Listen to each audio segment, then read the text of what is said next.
Au Mondial des métiers en 2016, nous rencontrons des métiers qui recrutent et tout particulièrement les métiers du numérique aujourd'hui. Alors nous avons avec nous Thierry Blanc qui est responsable pédagogique au CESI à Écully dans la région lyonnaise et puis une étudiante Aurélia Bess. Bonjour à tous les deux. Bonjour. Merci d'être venu avec nous. Donc vous et Aurélia, vous travaillez en première année dans une école d'ingénieurs informatiques. Et la première question que je voudrais vous poser à vous, c'est qu'est-ce qui vous a donné envie de travailler dans cette filière où il y a finalement peu de filles? Oui, il y a très peu de filles. C'était en terminale S. On a la nouvelle option qui s'appelle ISN, c'est sciences du numérique et de l'informatique. Et donc j'avais pris cette option parce que de départ j'aimais bien toucher à tout ce qui était ordinateur.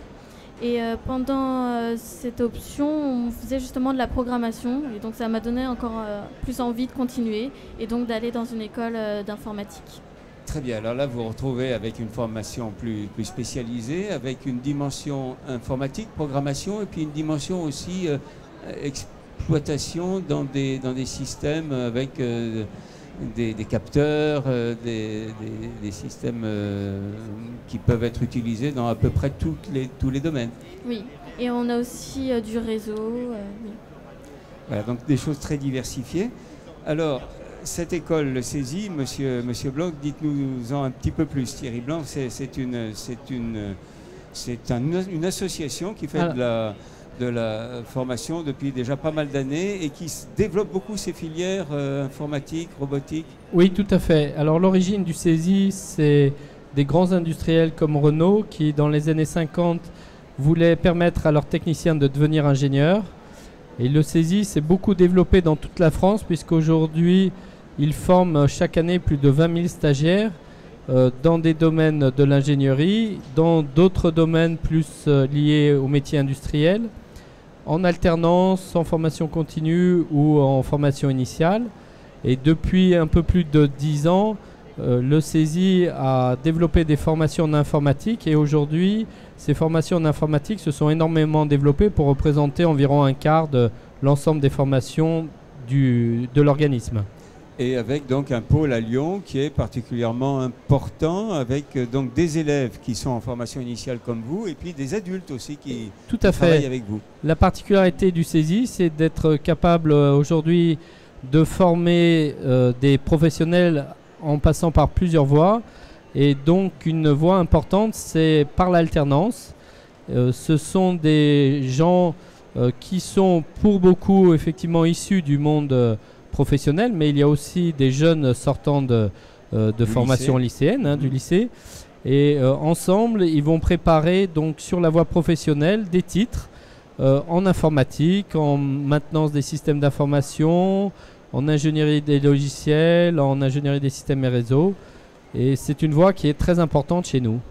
Avec aussi beaucoup d'innovation dans le domaine de l'application de l'informatique à des tas de questions qui peuvent se poser dans des domaines tout à fait différents, qui vont de la santé à l'industrie automobile ou beaucoup d'autres domaines. Oui, ce qui est impressionnant, c'est que c'est un monde en perpétuelle évolution, clairement.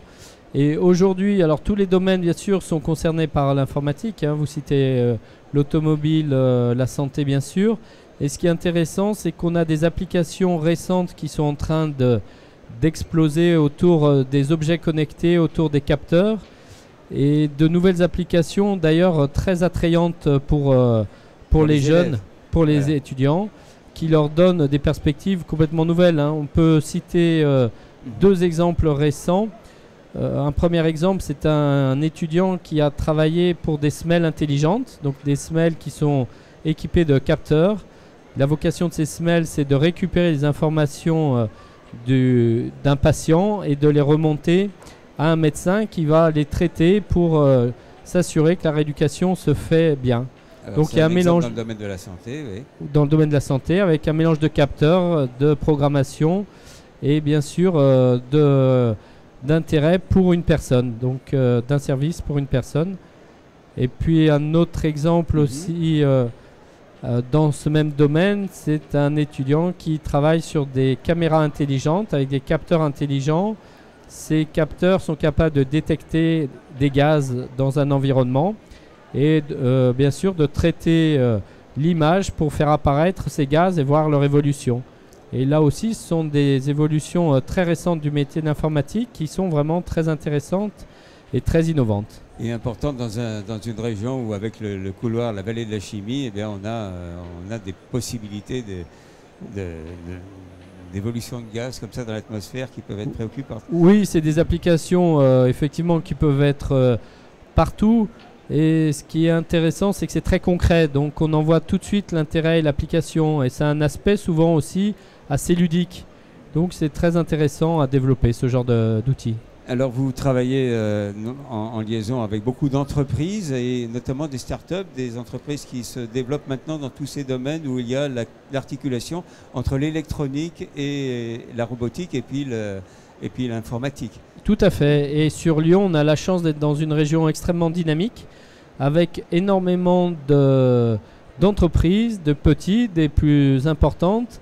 Et toutes essayent effectivement, enfin toutes en grande partie en tout cas, essayent d'exploiter ces évolutions. Et on a la chance d'être en contact avec plusieurs d'entre elles pour mettre en relation, je dirais, leurs projets, les étudiants et puis bien sûr au bout du compte les utilisateurs. Je me retourne de nouveau vers Aurélia. Ce qui vous intéresse, c'est aussi, il y a déjà une spécialisation, un lien, des choses qui vous intéressent plus dans les applications possibles de ce que vous apprenez au lycée, à l'école? Je viens de commencer, donc j'ai pas encore une idée bien précise. C'est vrai que je serais plus pour développer des applications. Après... Bon, pour l'instant, vous faites le tour un petit peu. Voilà, on fait le tour. En première année, justement, on touche un peu à tout, justement, pour bien savoir ce qu'on préfère et après bien se diriger en troisième année ou en quatrième année. Est-ce que vous êtes confiante dans la possibilité de trouver un emploi à la suite? Oui, surtout en informatique, où on sait qu'il y a beaucoup de débouchés, où maintenant on en utilise de partout. Donc oui, je suis assez rassurée. Très bien. Encore un petit mot de conclusion. Vos anciens, vous gardez le contact, ils ont tous trouvé du boulot? Alors oui, c'est un petit peu une réalité qui étonne beaucoup de monde, à la fois les jeunes et les parents. Le domaine de l'informatique est un domaine qui recrute et qui recrute beaucoup de jeunes, hein, c'est-à-dire de gens qui sortent de formation. C'est vraiment un domaine pour commencer sa vie professionnelle. Les anciens, nous, ont tous trouvé du boulot et je vais même vous étonner, en fin de formation, ils ont même le choix. Et aujourd'hui, c'est très précieux. On essaye d'ailleurs de leur faire comprendre la chance qu'ils ont dans ce domaine. Mais il y a un choix, effectivement, aujourd'hui. On demande, bien sûr, des professionnels. Et ça, c'est une réalité. C'est-à-dire que les entreprises veulent des jeunes bien formés avec un comportement professionnel rapidement. Et c'est vrai que nos écoles ont ces objectifs-là et ont cette capacité à préparer des jeunes à la fois sur leurs compétences techniques, mais aussi sur leur comportement. Et donc c'est un domaine aujourd'hui qui est vraiment attrayant et on encourage beaucoup de lycéens, même de personnes en reconversion, à regarder ce domaine de l'informatique, à se renseigner, à profiter du mondial pour venir nous voir sur le stand et vraiment s'ouvrir à ce monde-là qui est en pleine mutation et qui va certainement dans les prochaines années continuer à recruter fortement. Avec des niveaux de base qui vont du bac pro au bac S, hein, voilà. Comme c'est votre cas. Tout à fait, c'est une réalité aussi qui parfois surprend. L'éventail des possibilités est large et il y a bien sûr de plus en plus de possibilités pour des gens qui sortent de bac pro, tout autour de la maintenance, tout autour de l'installation des systèmes. Et puis jusqu'au niveau S, bien sûr, avec tout ce qui est autour de l'ingénierie, ingénierie des logiciels, ingénierie des systèmes et réseaux. Et maintenant, la robotique, le traitement de l'image et tous ces domaines qui sont aussi en pleine effervescence. Eh bien, merci beaucoup à tous les deux. Merci beaucoup. Merci beaucoup.